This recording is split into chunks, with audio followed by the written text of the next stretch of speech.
Welcome to the Faith and Liberty Talk Show, where faith and liberty meet.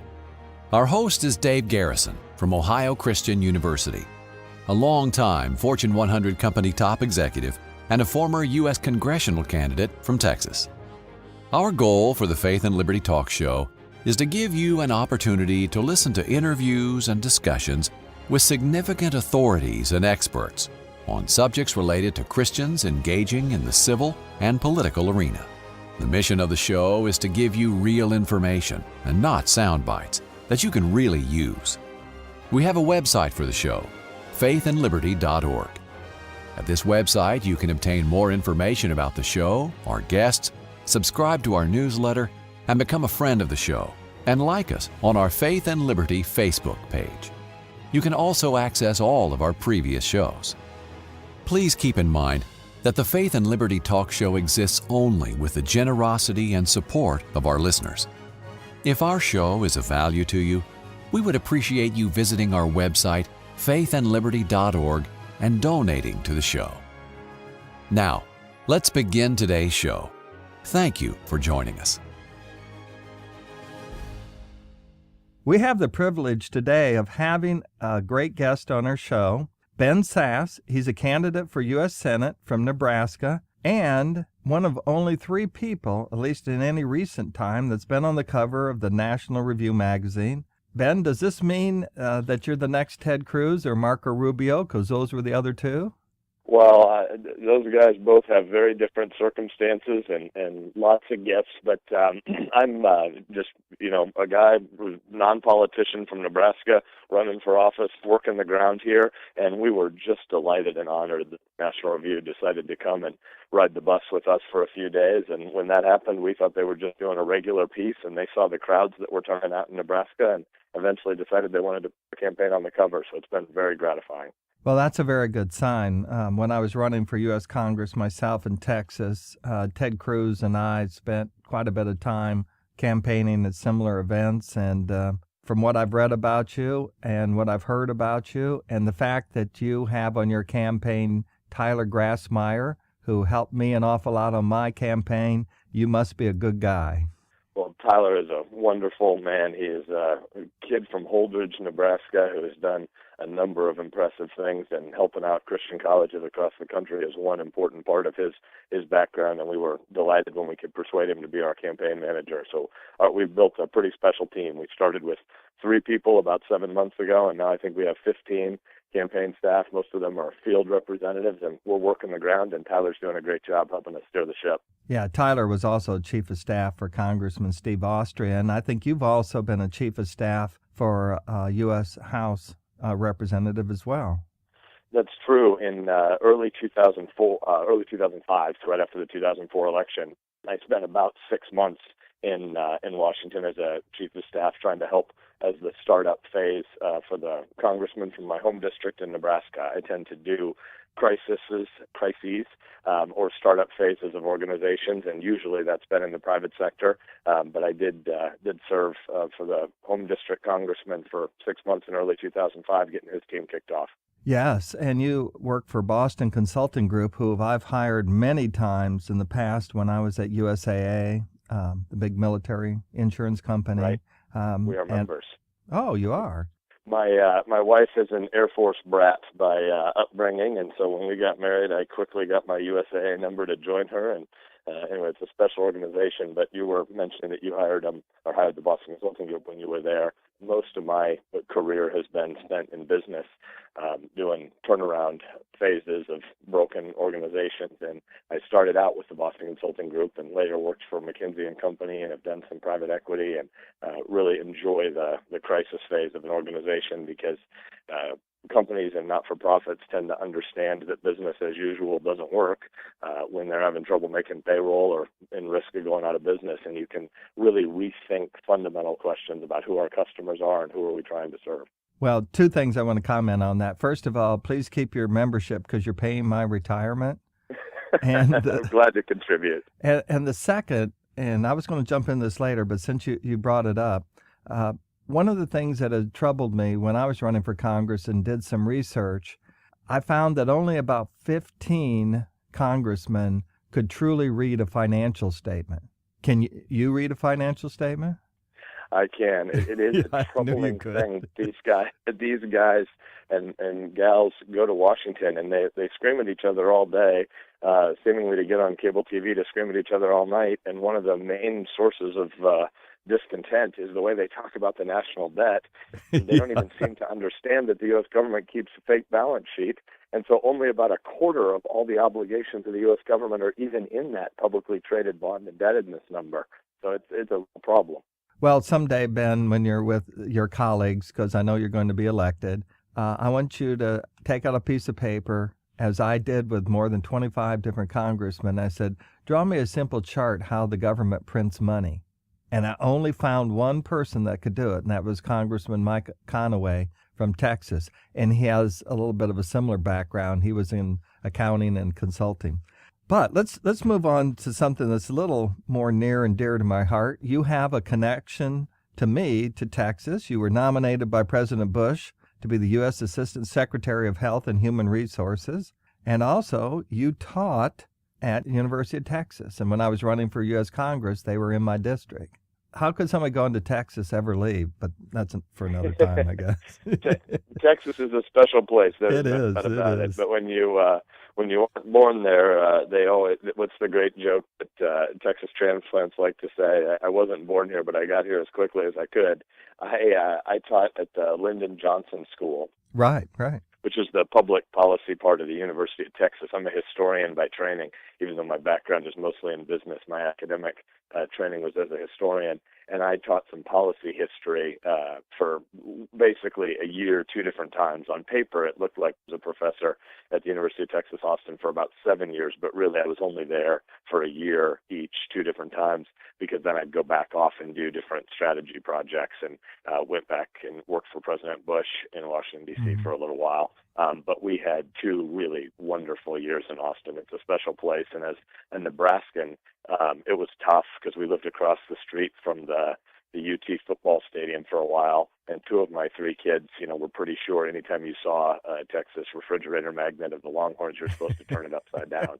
Oh, that's terrible.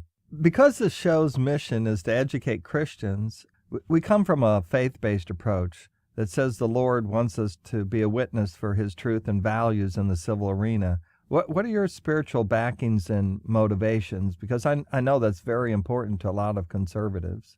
Absolutely. Thanks for asking. Well, first off, Jesus is my Savior and Lord. I was blessed to be raised in a Christian family, grew up in the Lutheran Church Missouri Synod, and went to Lutheran elementary school and then public high school, but just had a wonderful experience of growing up with Lutheran catechesis and broadly evangelical commitments and friends, and grew up in Fellowship of Christian Athletes and other parachurch groups. And then when I went off to college, I wasn't good enough to play football for the Huskers, so I ended up going to Harvard to wrestle. I like to joke that I didn't go to Harvard because I thought they had superior academics. I went because I knew they had inferior athletics, and they were dumb enough to let me play. And when you get thrown into the lion's den a little bit at Harvard, there's a good opportunity to have your faith tested and strengthened, because you got to figure out what you believe when you're a small minority. And was just very fortunate to have a lot of good Christian friends and a few strong Christian professors, and become sure of my commitments there, and had the wonderful opportunity to fall in love with a gal in college who ended up being a Campus Crusade staffer, and we got married soon after college, and have just been really fortunate to be a part of some wonderful churches across the country. And now I'm president of a Christian college in Nebraska. So we've had the clear teaching of certainty of the way the law of God levels me and makes me sure of my sin, and that Jesus is my only hope. And I think the Lord's working in your life. Now, as you and I talked before we started the show, I had hired Marco Rubio's campaign manager for my campaign, and one of the things that he said to me is, Dave, you've got to be sure you have an elevator speech. You never know when you're going to find a voter, and you're going to have just that minute or 2 minutes to tell them your story. So let's pretend I'm one of your Nebraska voters. Give me your elevator speech. And what a great way of framing it. I'm running for office fundamentally because I think we have a moral obligation to leave a great and free and opportunity-filled country to our kids and grandkids. President Reagan's way of saying it was that we're always only one generation away from the extinction of freedom in a republic. It isn't by genetics, it isn't by the bloodstream, it isn't by inertia of motion that our kids grow up Americans and that the republic goes on. It goes on only because we teach them the American dream, because we instill in them the American work ethic, and because we teach them the American constitutional system of limited and enumerated powers. The American creed, the American worldview really is that you did build that worldview. The American founders understood that they were doing something special when they created a republic. Most every other government in the history of the world had thought that the king is the guy who has a monopoly on violence. And if you have all the power, then you're free, and all the other people in the country are dependent subjects. They're not citizens with dignity, but they're people that need to supplicate before you to get permission to do anything. So in historic governments, if you wanted to build a company, you needed to beg the king for a charter, and he and his court would decide whether or not you got a piece of paper that gave you permission to start a company. And America was founded on religious and economic liberty that said, no, that historic view doesn't comport with the dignity of people created in the image of God. Instead, we're made to live out a life of gratitude by actually serving in our community, and the people are free. Our rights come to us by God, not by government. And what the government is it is our attempt to secure those inalienable rights. So we, the people, come together and we charter to build a constitution, or our founders did, and now we need to preserve it. We charter together to build a constitution where we give the government a limited number of authorities to secure those rights. That's what the great verb is at the beginning of the Constitution, secure. And so I think we've got a crisis in the country. I'm being called the national anti-Obamacare candidate, something I didn't really like at first, because even though Obamacare is just a complete disaster that's unimplementable and needs to be fully repealed, I'm not running for office just because of one bad law. Pardon me. I'm running for office because we need a constitutional recovery.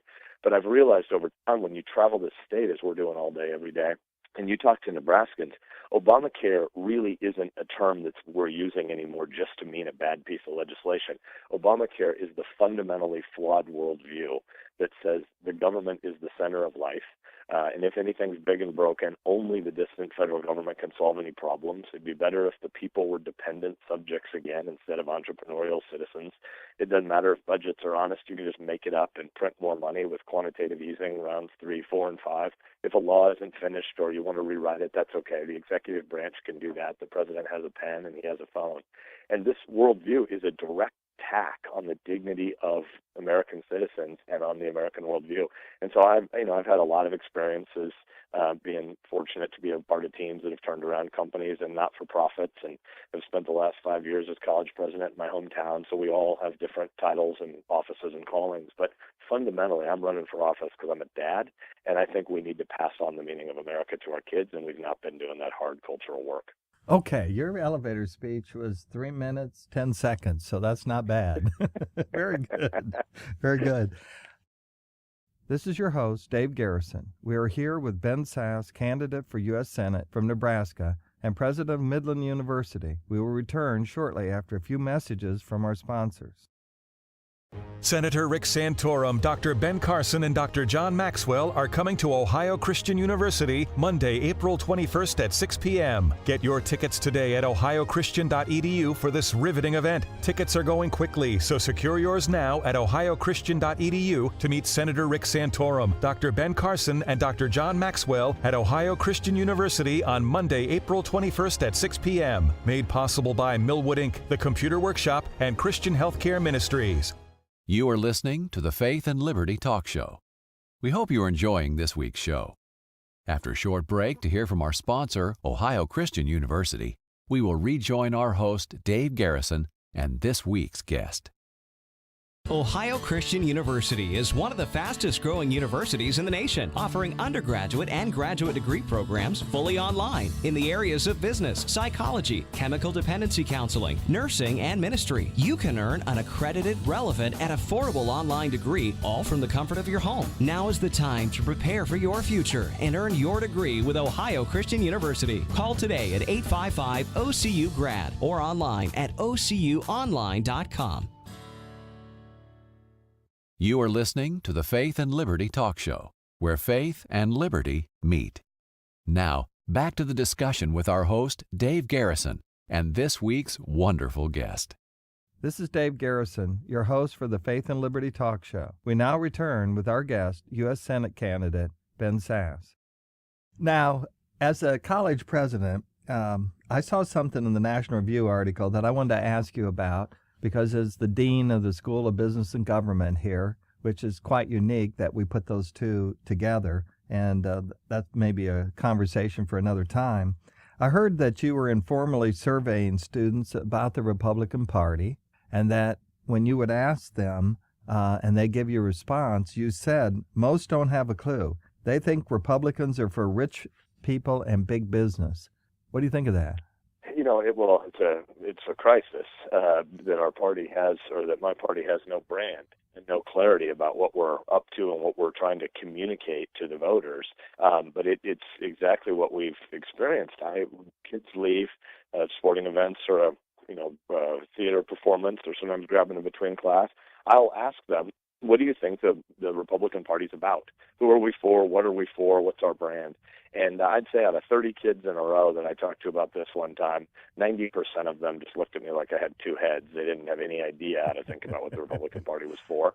But the other three all basically said some version of the same thing, which is, as you put it, the Republican Party, isn't that the group that's mostly about special tax breaks for special interests? Aren't you guys the party of the lobbyists for big business? And it hit me like a punch in the chest, because I absolutely think we should have a tax break for everybody, because I think the federal government is too big. Right. But I'm definitely not taking this time off in my life to go and run for office and pull my kids all over the state, although we are really enjoying the campaign trail. But we're not doing this because I care that much about the marginal tax rates of the wealthiest people.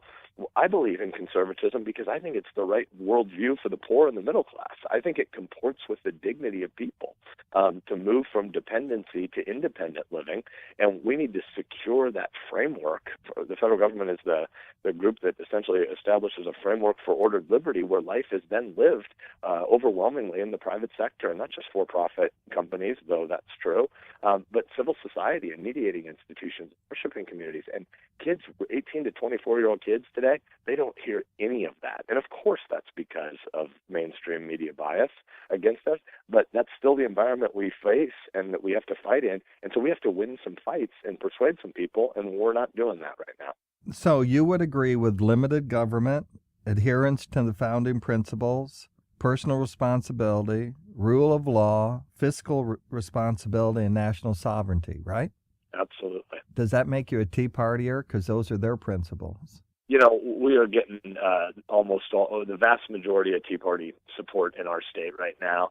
And one of the things that I'm finding is I've been saying from the beginning of this campaign that we want more of everybody on our team. We Absolutely. want more pro-lifers. We want more Second Amendment advocates. We want more small business people. We want more Tea Partiers, or constitutional conservatives, as most of them prefer to be called. But the fundamental point is we need to win some elections, and we need to grow this movement. And that's not by compromising our principles. That's actually by becoming more effective at explaining our principles. And in Nebraska, we don't do hardly any polling on my campaign. We're just spending our time and energy on other things. But some of the polling we've seen shows that a slight majority of all Nebraska Republicans either call themselves Tea Party or say they are aligned with the ideals of the Tea Party. Mm-hmm. And so in Nebraska, I think what Tea Party really means in my state is it means urgency. If you think Washington is really broken and needs real fixes fast because we're on a pathway off a cliff, then it sounds like you're a Tea Party. I think national media try to define the term in so many pejorative ways, but on the ground here in Nebraska, almost everybody's Tea Party.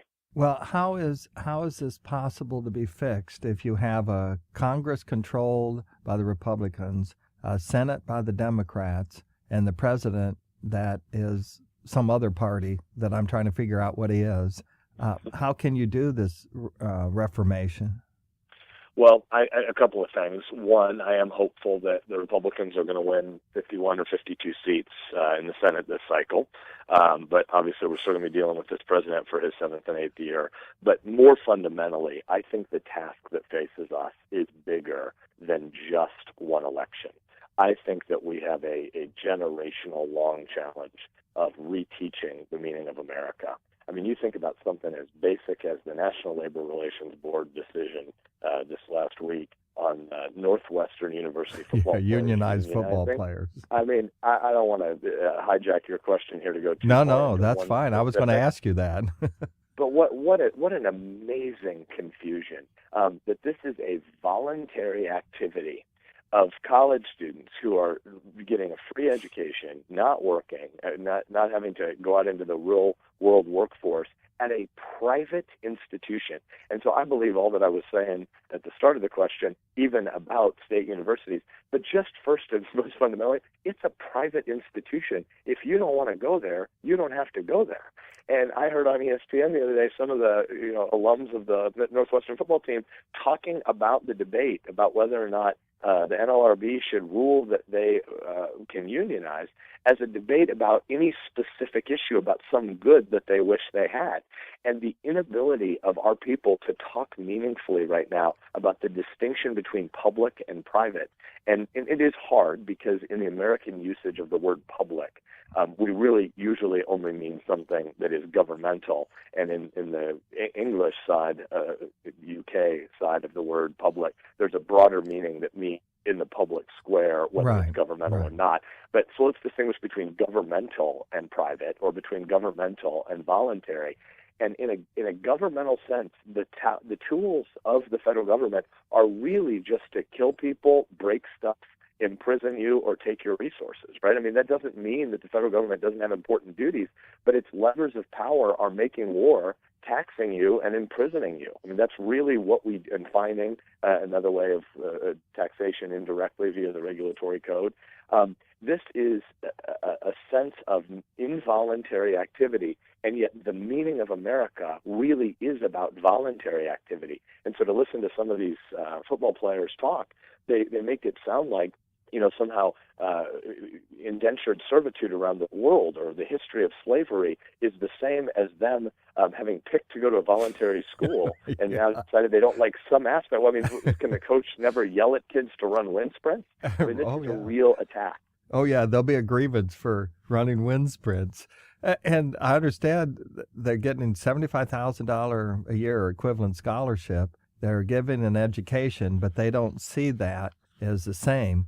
I interviewed Clark Kellogg off of March Madness, and I know you have that cool thing about March Madness, which we'll talk about in a second, but he was totally against this. And I mean, he's been an NBA basketball star in addition, Ohio State star, and he thought the only thing that was needed is a little bit of stipend for some of their expenses. But all that all comes back into the central reason why I think this country needs a reformation or a revival. And but that brings me to this question, because we're talking about worldview. In the Weekly Standard, you were quoted as saying that you were against Obamacare for a bunch of reasons. You said you oppose Obamacare because I reject the worldview underlying it. What's the worldview underlying Obamacare?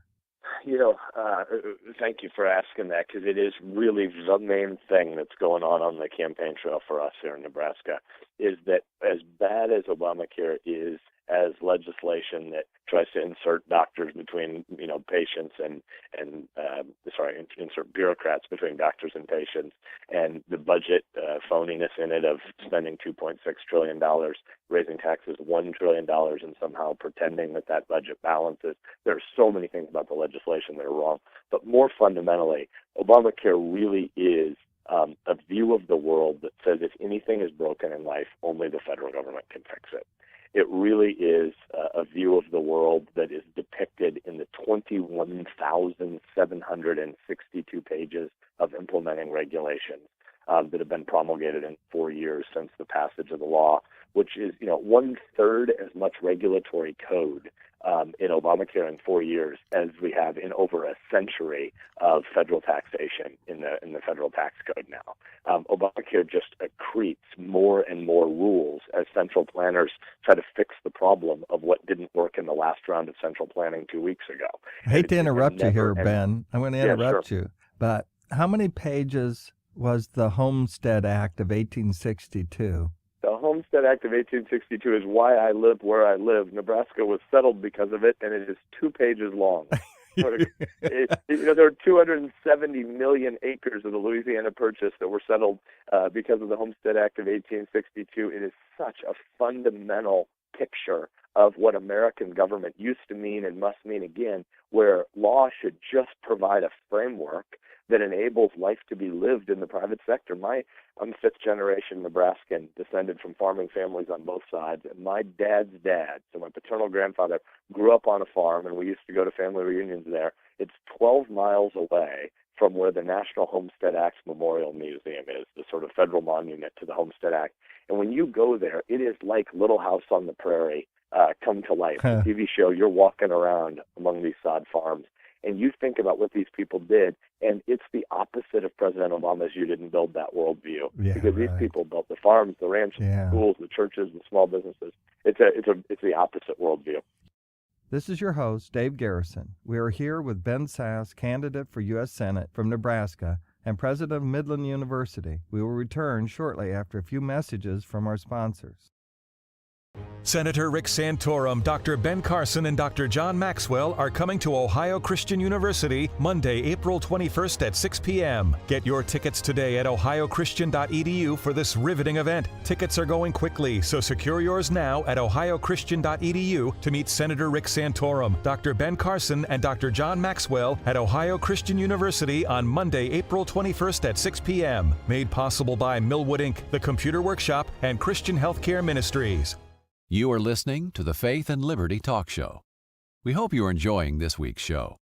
After a short break to hear from our sponsor, Ohio Christian University, we will rejoin our host, Dave Garrison, and this week's guest.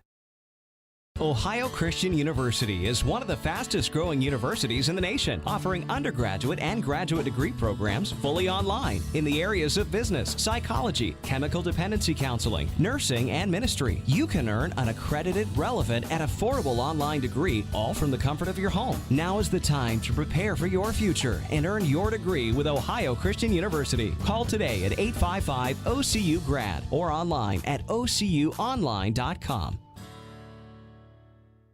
You are listening to the Faith and Liberty Talk Show, where faith and liberty meet. Now, back to the discussion with our host, Dave Garrison, and this week's wonderful guest. This is Dave Garrison, your host for the Faith and Liberty Talk Show. We now return with our guest, U.S. Senate candidate Ben Sasse. You also made the comment, if Obamacare survives, America dies. That's pretty strong. Yeah, it was a little bit of a misquote, not by you, but by one of the newspapers trying to make headlines here in Nebraska. What I really said was, if the Obamacare worldview survives, the idea of America declines. But I think fundamentally what it is that's what they quoted. Pretty big difference, yeah. But let's go ahead and talk through the heart of what the meat is there. What it really is there's a question about whether or not America can survive if our work ethic declines. And I've done the Bill Bennett radio show before, and Bill talks about how in the 18 to 24-year-old male population in the U.S. now, some plurality of guys are playing 5.5 hours a day of video games.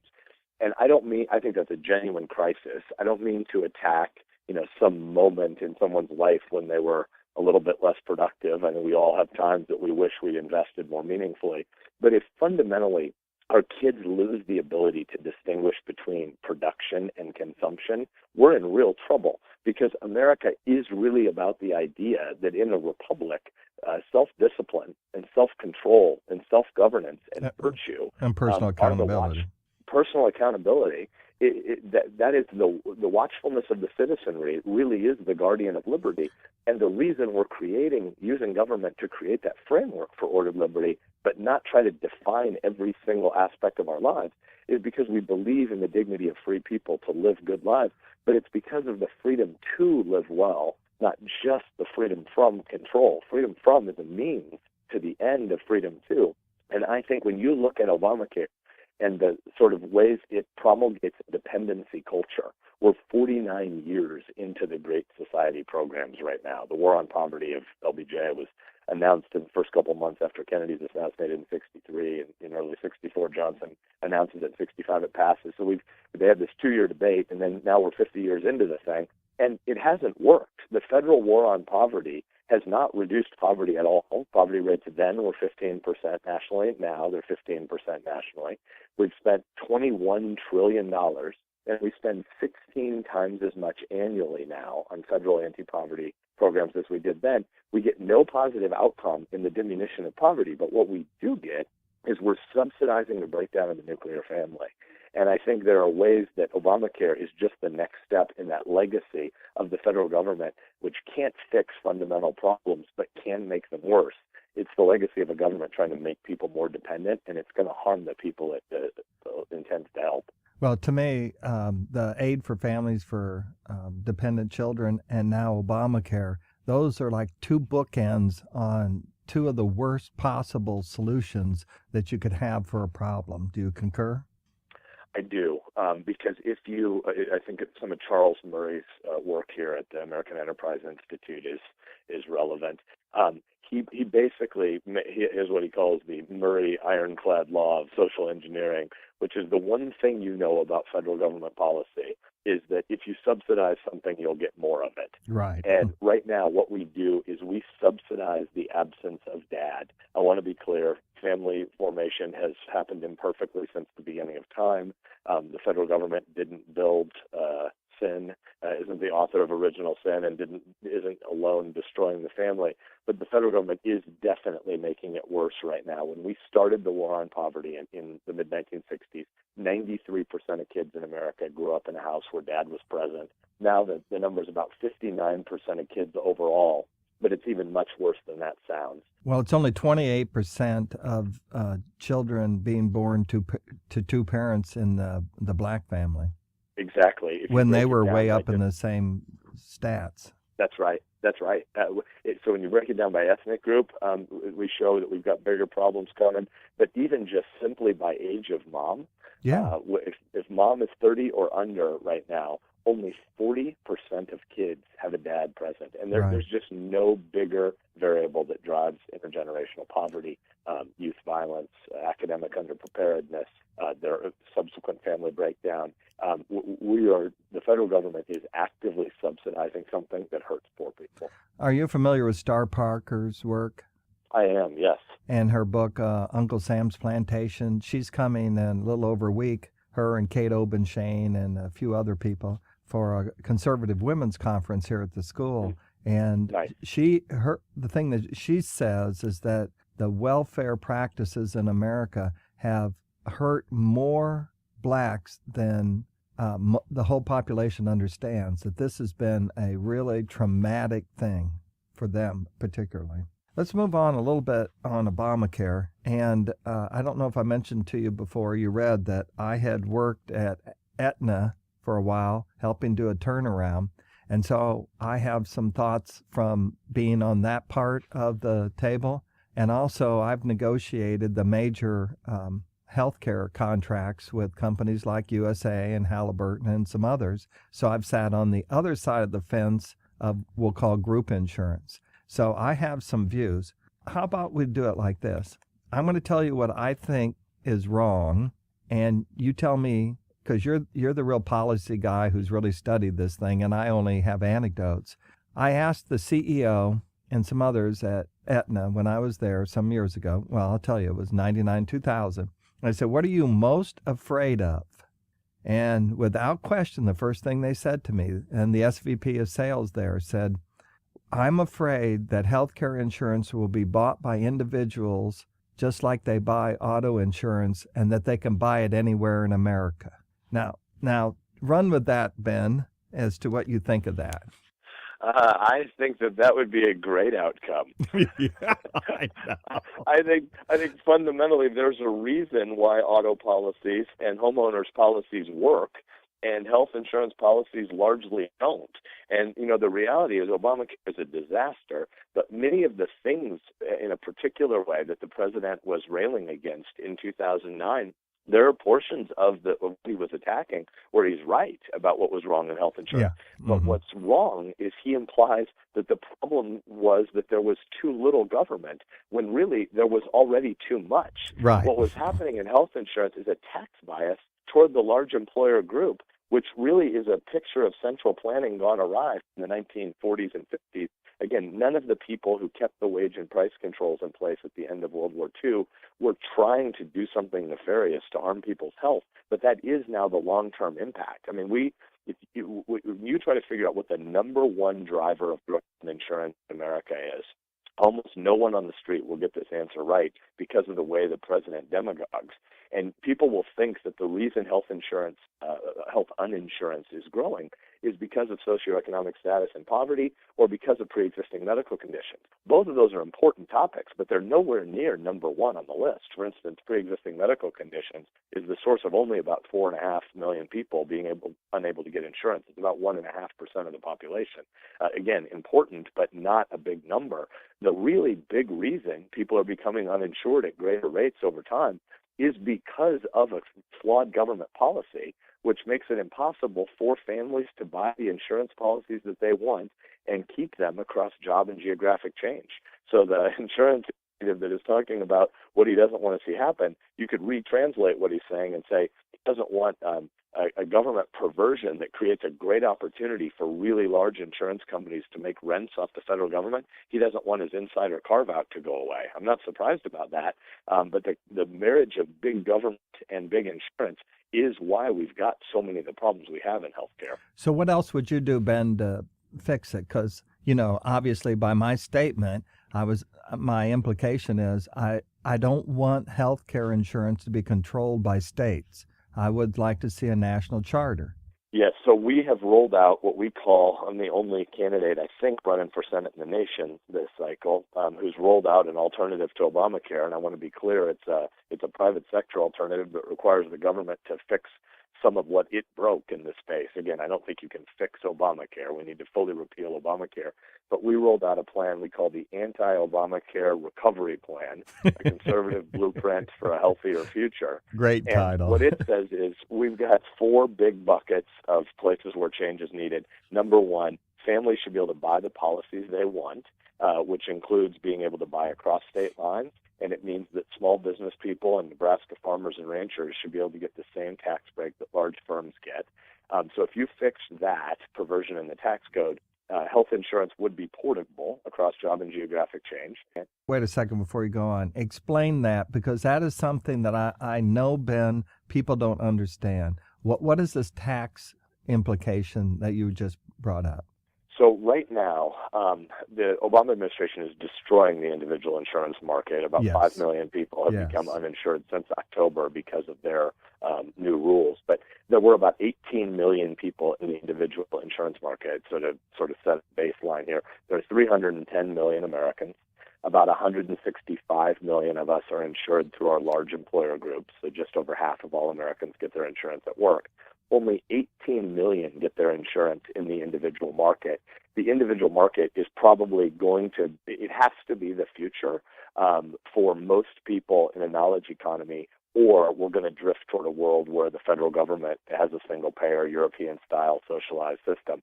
The individual market would mean that a family owns their own policy, with somebody equivalent in the health space to what State Farm and Allstate do in the auto or the homeowners policy space.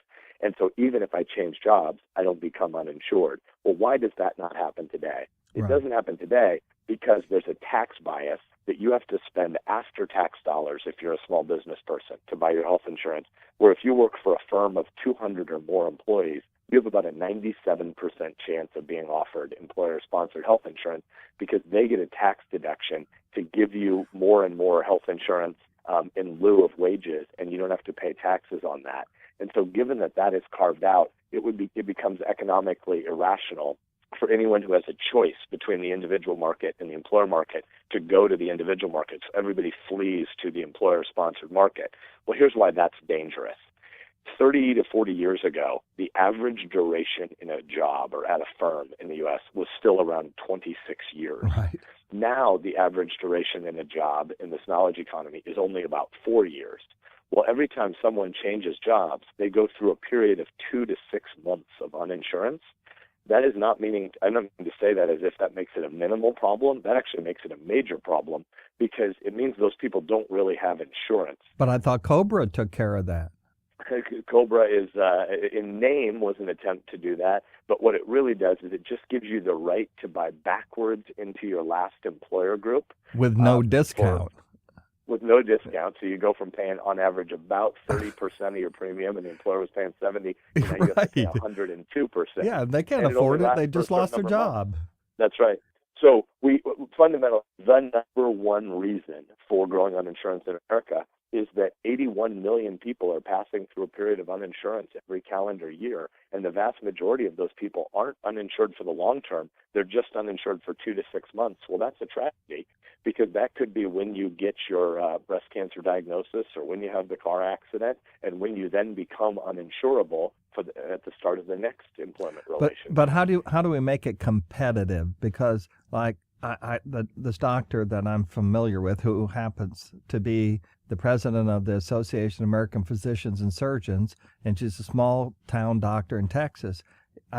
She told me, if I do this blood panel on you and you give me cash, Dave, it'll cost me $15, and that's what I'll charge you. If you want me to go through USA's insurance to do it, or anybody else's insurance, is $250.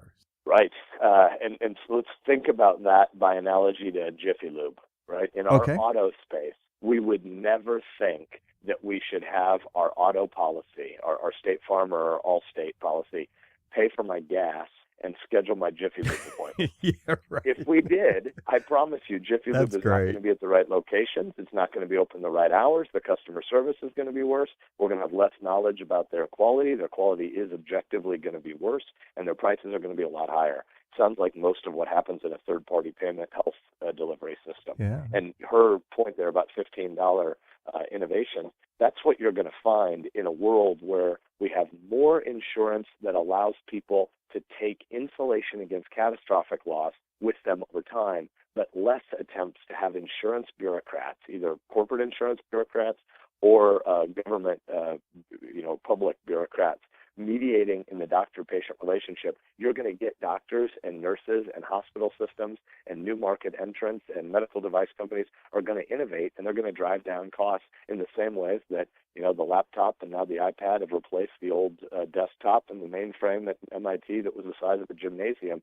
Innovation will come to this space if we don't try to mediate all of the basic relationships. And it sort of ties back to your point about putting your business and your policy school together. This is your host, Dave Garrison. We are here with Ben Sasse, candidate for U.S. Senate from Nebraska and president of Midland University. We will return shortly after a few messages from our sponsors. Senator Rick Santorum, Dr. Ben Carson, and Dr. John Maxwell are coming to Ohio Christian University Monday, April 21st at 6 p.m. Get your tickets today at ohiochristian.edu for this riveting event. Tickets are going quickly, so secure yours now at ohiochristian.edu to meet Senator Rick Santorum, Dr. Ben Carson, and Dr. John Maxwell at Ohio Christian University on Monday, April 21st at 6 p.m. Made possible by Millwood Inc., The Computer Workshop, and Christian Healthcare Ministries. You are listening to the Faith and Liberty Talk Show. We hope you are enjoying this week's show. After a short break to hear from our sponsor, Ohio Christian University, we will rejoin our host, Dave Garrison, and this week's guest. Ohio Christian University is one of the fastest growing universities in the nation, offering undergraduate and graduate degree programs fully online in the areas of business, psychology, chemical dependency counseling, nursing, and ministry. You can earn an accredited, relevant, and affordable online degree, all from the comfort of your home. Now is the time to prepare for your future and earn your degree with Ohio Christian University. Call today at 855-OCU-GRAD or online at ocuonline.com. You are listening to the Faith and Liberty Talk Show. where faith and liberty meet. Now, back to the discussion with our host, Dave Garrison, and this week's wonderful guest. This is Dave Garrison, your host for the Faith and Liberty Talk Show. We now return with our guest, U.S. Senate candidate Ben Sasse. Let's talk a little bit about education here for just a minute. You're the president of a major Lutheran university there in Nebraska. It was almost bankrupt, and now people are just amazed at the turnaround. What did you do to turn that university around? What I'm after, Ben, is what skills that you have in doing that translate over to you as a senator? We were very blessed in a way. This sounds counterintuitive, but we were very blessed to have a crisis that was big enough that it required fundamental conversations. And so we believe that our organization, whether a company or a college, exists for the good of our customers or our students and the people that we serve. It doesn't exist primarily for the purpose of serving those of us who work here. And when you're having trouble making payroll, Midland is a 130-year-old Lutheran college that has been changing kids' lives for over a century, but got into a circumstance where it really couldn't make its payroll anymore. And when I arrived here, 4 of the 6 months upon arrival, we really didn't think we'd be able to make payroll every month. When the month started, we didn't have enough cash in the account to make payroll, and we have to get it in the last days before paychecks were due. And so when an organization's in that kind of crisis, you can ask basic questions. And so we had 45 majors and minors. 38 of them, though, basically had no students. 84% of our students majored in only 7 departments. And so we called in our senior faculty and just sat down with them and said, hey, this is not an ad hominem attack. We don't know each other, but I assume that you people are wonderful spouses and great parents and very fine teachers and good researchers. But the fact is, fundamentally, many of you are already structurally unemployed. You work for an organization that doesn't have the money to, and there aren't really students in your classes and your departments, and that doesn't work. And so I'm going to tell you, we're not going to be able to pay you next year, but this is going to come about in one of 2 ways. Scenario 1, and the one that I want to happen, is be a part of our future by agreeing to take a buyout and moving on. When you're in a department that doesn't have students, we need you to leave and not try to take a daily paycheck anymore, but we still want you to be a part of the story of Midland. We want you to keep your office and your email account and your parking spot and your access to the health club, and we want to give you the title Professor Emeritus. And when there are needs for us to hire people in your area again, we want to have you be on the top of the list for us to call the adjunct in these classes if the school recovers, but be a part of the future by agreeing to the buyout. So what'd you do with tenure?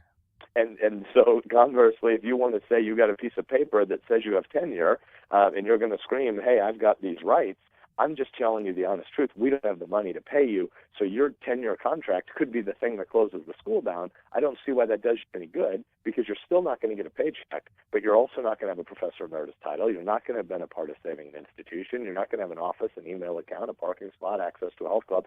And we were able to persuade all the faculty that we needed to take those buyouts.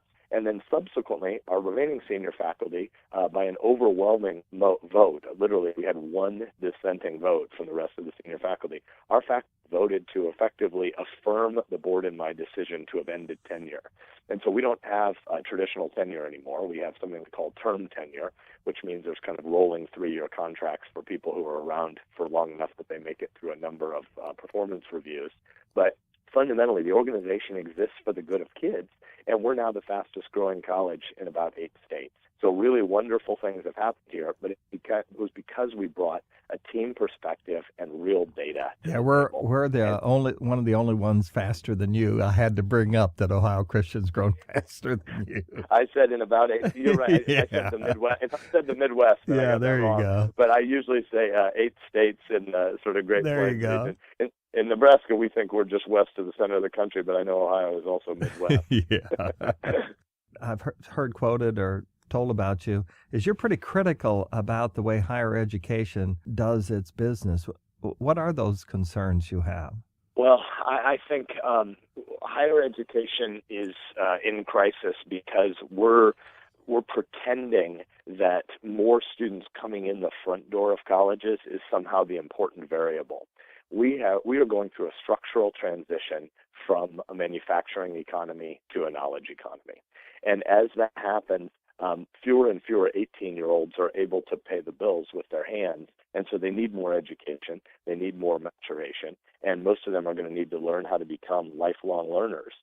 In my state, we're going from about 40% of the population who graduates from high school going straight into the workforce to it's now down well below a quarter of kids are going straight into the workforce. But as more kids go to higher education, we're not actually graduating more kids, and we're not effectively able to measure whether or not they've grown up and whether or not they've learned more.